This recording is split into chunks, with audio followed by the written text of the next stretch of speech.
Hello, everyone. So, just over a year ago, Trump berated Zelensky at the Oval Office and told everybody who would listen and everybody who didn't want to listen that Zelensky didn't have any cards, like it was a game. Well, that comment didn't age very well because this time, following deadly strikes across 20 Ukrainian regions that killed 27 people, Zelensky says there will be retribution, and personally, I have no doubt in that. Times have changed. Not only that, but according to last month's reports from the Institute of the Study of War, for the first time, Russia had what we call negative gains, which means Ukraine had positive gains in territory. In plain English, this means Ukraine is slowly starting to push Russian troops off of the invaded Ukrainian territory. Oh, my apologies. 24 people killed, not 27, but, just as bad. So, there's no doubt in my mind that as we speak, Ukrainian military is planning more long-range strikes against objects deep in Russia. And here's the thing, folks. So, a lot of people have been asking, well, this is stupid. How is it that Ukrainians are able to hit what should be top secret objects inside Russia so easily, like military plants, like military bases, like military airfields, like oil terminals, things like that? What is going on? Isn't Russia protecting those? No. Remember, most of Russia's air defense systems are focused around Moscow and Leningrad, formerly St. Petersburg. So, no, none of those objects and the cities and towns where they're located are protected. They literally don't know what to do when they hear those Ukrainian drones starting to buzz overhead.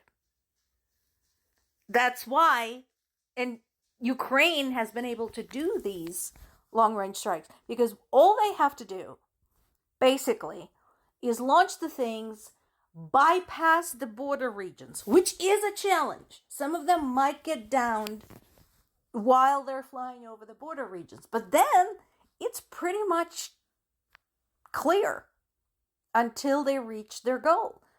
So that's how they're reaching objects in the Ural Mountains or near the Caspian Sea.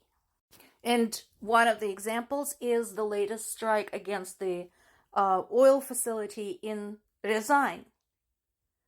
And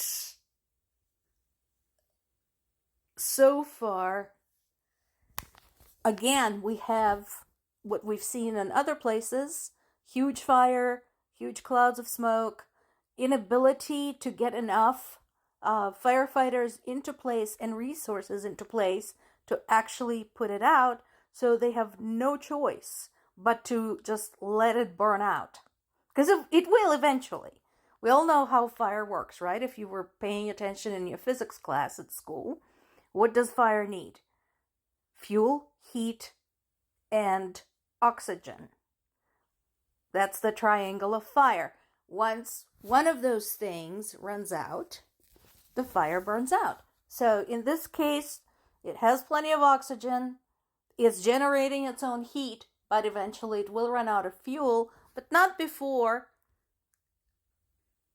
a lot of the merchandise, so to speak, the oil and oil products, is destroyed, and not before significant environmental impact. So Trump said something about the strike on Kyiv, said it was disruptive to the diplomatic process, and I insist that there is no diplomatic process. Again, consider the source. Consider everything we know about Russia so far. There was also an excellent piece by Ukrainian historian and political analyst Vitaly Portnikov, where he was asked, why do Russians destroy the cities where they know there might be Russian population? And he provided several historic examples in which they did exactly that, because people living in those cities opposed Russian rule. And they basically completely decimated. One of those was fairly recently, just 100 years ago. And the city that is now there is a totally different place than there was before, because it had to be rebuilt from the ground up. The approach of, if I don't get it, nobody gets to have it, is not new when it comes to Russia. So that basically puts a nail in the coffin of Russia's claims that, among other things, they want to protect Russian-speaking population in Ukraine. They don't. They don't give a shit.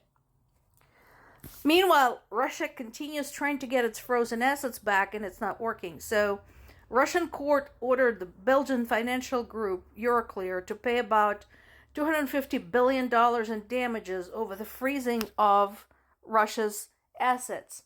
And the Belgians basically said no. Which is fine with me, because Belgians have been kind of hesitant to release Russia's frozen assets to Ukraine. I'm kind of hoping this puts some fire under them. And they basically told Russia, first of all, we don't recognize your court's jurisdiction. Second of all, you want it, come and get it. And of course they can't, because in a lot of countries, high-ranking Russian officials are treated as war criminals and they could get arrested, which they should be. And while Ukraine is successfully compromising Russia's oil industry, of course, Ukraine is struggling. This little paragraph about Ukraine's mental health crisis, you don't need a study. I mean, I'm glad that World Health Organization has confirmed this and we now have specific numbers. But I mean, you shouldn't need anything special to figure out that when you bomb people for over 4 years, every day, in and out, they're gonna have mental health consequences. I know this about my parents, their friends, other family members. This is nothing new. Greek investigators are now looking at a military sea drone, trying to figure out what it was doing there. Now, they think it's Ukrainian. We're not sure yet. So this is a developing story. It is possible that it is Ukrainian and it went off course. It's kind of a bit far from home. I mean, theoretically, it's possible. It could go out of Black Sea and into the Mediterranean and reach Greek Isles. But I want to wait and see what the hell happened there. Get more details. And another thing right now that is problematic, we already know Russia has been targeting Ukrainian grain terminals and other facilities for gathering, storing, and transporting grain, because that is one of key Ukrainian exports. So that's going on too. They did strike a grain terminal and 7 people were injured. So we'll see how that capability will be protected and restored for Ukraine. And in Germany, yet another suspect is in court on the suspicion of being a Russian spy. I am glad that some countries are at least taking this type of thing seriously and following through. More to come.